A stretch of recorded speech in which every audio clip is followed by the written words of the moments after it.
So again, we're back here, and this is the standard kind of prototypical feeder you got out here. Yeah. It's different in that we have already talked about all the other feeder placement is in a food plot, and the reason for that is kind of that buffet type thing, and to create movement patterns, no matter what they're keyed in on, you've got a feeder there for the food patterns. Now this one's kind of in the woods, and I noticed that I don't see a box blind, although there is a food plot 125 yards away, and another one behind us. So what's the difference in the placement of this feeder, you know, from a strategy standpoint, and it can be a simple answer of it fits on the roadway right here. So, but I just noticed it is different. So can you just kind of Yeah. Well, I mean, we have a big creek system right back here, about probably 250 yards, and so a lot of the deer down this draw right here, it thickens up down in there, and then the deer bed a lot there, and then when you go right over the hill from that other food plot up there, that's another good bedding area, and it's all just select cut pine, and a lot of stuff grows up in there, and they feel comfortable bedding in there, and we really don't go over in that area a whole lot, so that's where majority of them bed back that way. We just got this one set up just to catch them between the two food plots, because like I say, them coming from the south from the creek, and then coming from the east over the hill, you know, coming this way, and that food plot over there, you know, is one of our biggest food plot we've got. It's just to catch them in between, and then when we come in here and hunt, we tree stand hunt mainly. Yeah, it's a great transition area for them to stage up, you know, before they, like we're saying, go out to the food plots. Yeah, on small properties, a feeder strategy, a lot of times I tell people, mineral sites, feed sites, put them between destinations, either bedding areas or feed areas or both. Just because what it does, and if you look around here, the number of tracks we have right here is higher than even what we had out in those destination food plots. Essentially, you're just capitalizing on an opportunity. A lot of deer move through it anyway, and they'll just pick their way right through. And yeah, it's unbelievable how much they consume out of them. And I mean, it although it's open now, I mean, we just burn it, so it looks like it's open, you know, but through the summers, all this stuff grows back, and we have tall grasses and native grasses out there, and that's, you know, they just comfortable. Got these pellets, and you get all kind of protein in different forms, you know. Some of it look like powder, and some of it's a mixture between powder and actually some corn mixed in it, but y'all got the pellets. What's the reasoning behind it?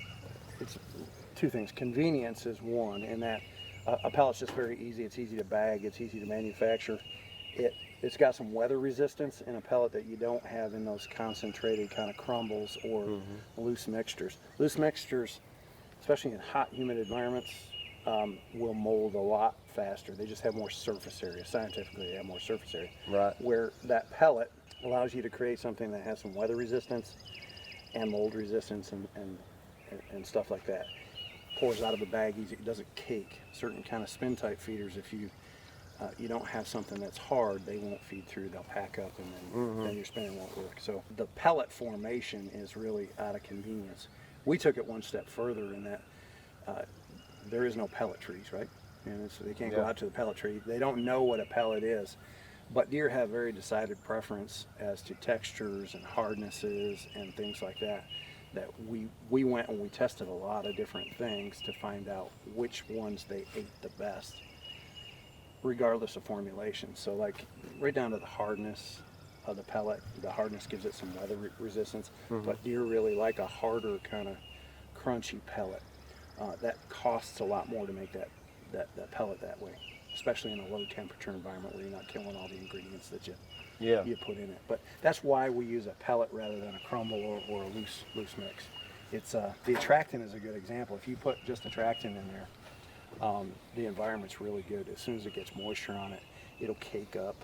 The deer won't push through it. So there's just a lot of resistance there. So what we found is that a well-crafted pellet really is a good way to get the protein into the deer. It's the best way to get it. So I've noticed even using different type of feed, and like you're saying, a powder type, if it would be a rice bran, or even some of the crumble type stuff, you do get a lot of mold and stuff and all in it. So at the end of the day, you're saving money buying the pellet than losing a lot more of your feed. Right, and you're going to get higher utilization. So like the efficiency of, they'll use a lot more of the 40 pounds of pellets that you put in there because you're not losing any caked into the corners. It's not sifting through the bottom of the feeder. The other thing is, as that, blowing around dustiness, they don't like dusty feed, and it'll get all around your feeder. And we all know what wet grain starts to smell like, slips up, and it's terrible. Not that pellets can't do that, but it reduces that a lot. And deer are just like people, and they like fresh feed more than they like old sour feed. And if you sour a feeder, you really have to clean it out, and it gets into the wood. And So I've noticed, some of the pellet sizes vary. I mean, does that matter to the deer? that's intentional. What we found was that deer like non-uniform feeds better. They accept them faster. They eat them better. With consumption, you've got rate of consumption and amount of consumption where they can go through. And when you think about it, I don't know why this is because I can't ask the deer, but when they're naturally browsing around, they're picking at little different sized pieces of browse and different plants and forbs and things like that. So it's perfectly natural for them to kind of sift through their food. And what we found is that by varying the pellet length and making a very dense, hard pellet, they ate faster. They didn't just pick at it and leave, and they ate more when they did it. So it's just really to improve it. So it does make a difference, and you want a pellet that's a very high quality pellet, because low quality pellets just fall apart, and then you've got to crumble and you have all the problems we talked about. All this time I just thought they were breaking up. Yeah, and they are. They're actually just shattered, but the way that they shattered because of the way that they make them. I got you. The people that make this have 75 years of experience with feed manufacturing.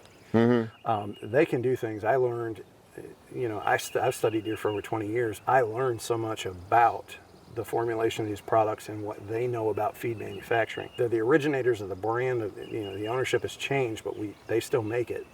We work in conjunction with them, and they're just very good at what they do, and they've thought about everything of how a wild deer is going to consume food and what they need, and this pellet is kind of our unsung hero. It's the redheaded stepchild of the outdoor world, but it really is a super performer for us, and the people that like it love it. And so do the deer.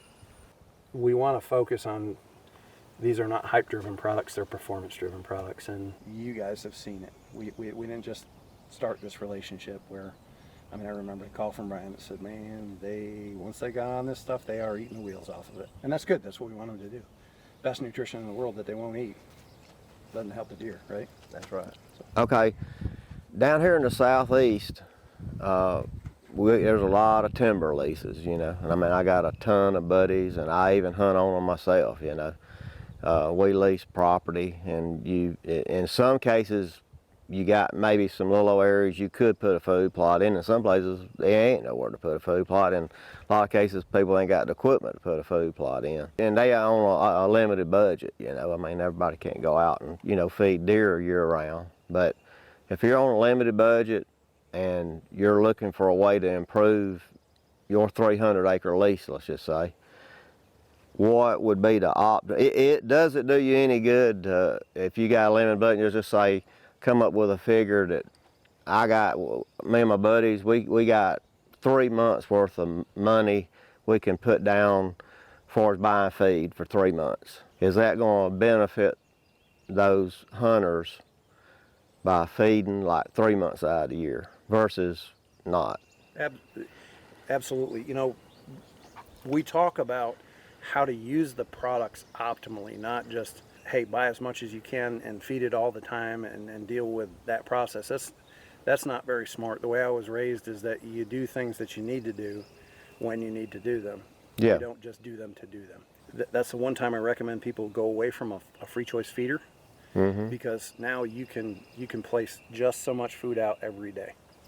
And you're gonna, usually in those situations, the deer will consume everything you put out, which is very good. It's down on the ground, it's not wet, it's not, they come in, they clean it up. And they're gonna get benefit from it, and they wouldn't, if they weren't getting any benefit from it, they wouldn't come to it. But I guarantee you, if you do that, and to me, like you pointed out, food plots are really expensive, they're high maintenance, you need some equipment, weather. You spend all this money on a food plot last Yeah, year and yeah, it doesn't grow. that's right. It's wasted money. Where your first investment, if you just have a small feeder or a few small feeders that you can feed, one, you can limit the duration where you feed. And we talked about late spring, or early spring really, to fawn drop. What you're doing is you're catching the deer up to where they can, the rest of their year, they have options. They got the native browse. Right. Yeah. So if you start them earlier, they're going to finish better. Mm-hmm. Right. So yeah, you can feed for a limited duration of time, and you can use different feeders, different ways that limit your expenditure. Because, hey, if I know I'm only going to feed 6 pounds of feed a day to my Yep. whole entire herd, Mm-hmm. just set my spin feeder to whatever timer that is. I know how much I'm going to go through in how Yeah. many days, and you limit your cost. Well, and that's a good point right there. Let's just say like a free range feeder. I mean, you're going to go through some. I mean, you're going to go through They'll many eat until they pounds, don't many want any pounds. more, Yeah, yes. because we can just about fill them up as often as we want to. I mean, far as the consumption of it, I mean, we would be out here, 2 or 3 times a week filling up these feeders if we want to keep feeding them all the time. But we do it, usually on a weekly basis. That's what we do. But getting to your point, they got X number of dollars, and they're thinking, well, man, I put some in that trough, and in 2 days I went back and it's gone, so we can't afford to feed. But if you can ration it out like that, the deer are still getting it, but you're obviously eliminating a bunch of the non-target eaters, if you want to call them that. Yeah, you're not getting Yeah. unlimited access to a feed source like squirrels, birds, and raccoons. Raccoons, Yeah. they're not super aggressive on protein. They eat protein. There's no doubt. I get pictures of them sitting. Oh yeah, oh yeah. And it's just a common sense approach to how you would look at most things in your life, and the information isn't commonly disseminated. And that's why we're all working together. I mean, you guys are experts at what you do. You show what we're doing, and we want to give people options, because the more people we have having positive experience and investing in the overall deer herd is good for everybody. So, and it's Yeah. fun. I mean, like if you have a feeder, now you can use your camera, okay, a little differently. At certain times of year, you're going to want them on, rut trails or whatever, but all summer long, you can check and kind of see what you've got. Oh, yeah, property, get an coming to the inventory. feeder. If it's wet, if it's dry, it doesn't matter. Your protein feeder's always working, right? So, Yeah. so yeah, absolutely. Don't think that you need to have 30 food plots and however many feeders and free choice and do that. It's in most cases, a lot of my intensive managers have gone away from free choice once they figured out about how many deer they have on the property and what the natural consumption rate is. Now they can limit things. They manage things a little better, and they do that really more with deer management. If they're consuming more feed, shoot more deer. Yep. Yeah. And that's what we go out and do it for. So we're harvesting a surplus. That's all we're doing. And I always use the word we're killing the extra. We're not, harvest the surplus is PC, but That's we're right. killing the extra ones we have. And there's nothing wrong with that as long as you have enough. And Yeah. but yeah, small properties, not a problem. There's ways, and in a lot of cases, I think a feeder is a better option where it's legal to start that program. Because once you have a feeder, you can always add that food plot. Yeah. And the other thing is, if you have the feeder and your food plots fail, Yeah.